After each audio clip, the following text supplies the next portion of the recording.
she ends up calling up to Freddie Mac, and she comes back and she clears the condition for us because when it was originally purchased in October, it was going for 375, and now it's upwards of 450.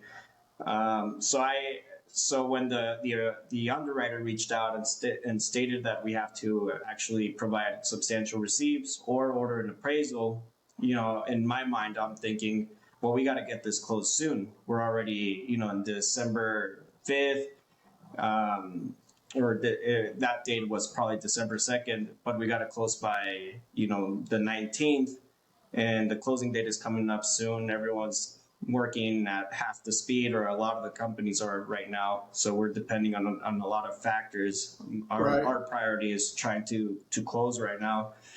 So what we ended up doing, or what I ended up doing on this transaction, is that I contacted the underwriter. I, pulled up, before contacting the underwriter, I pulled up,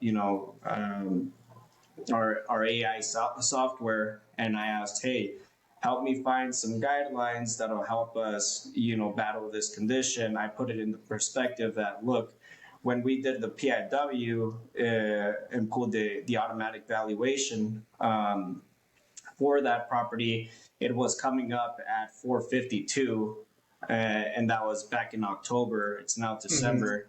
We're still, and so I don't believe that even through the AVM, I don't believe it would have changed that much in value since then. So I backed up my argument stating, look, the AVM still stands for itself, but I used, our AI software to help us reference the guidelines, because there's so many guidelines in the Fannie Mae and Freddie Mac handbook that we have to sift through.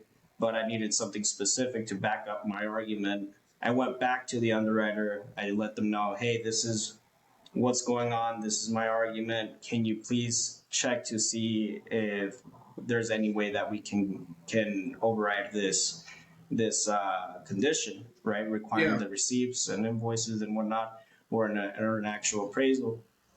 So she ends up calling up to Freddie Mac, and she comes back and she clears the condition for us. Just in this particular situation, it's something that would apply, but that's how we ended up leveraging AI to be able to get through a tough situation like that when you're in a time crunch right now.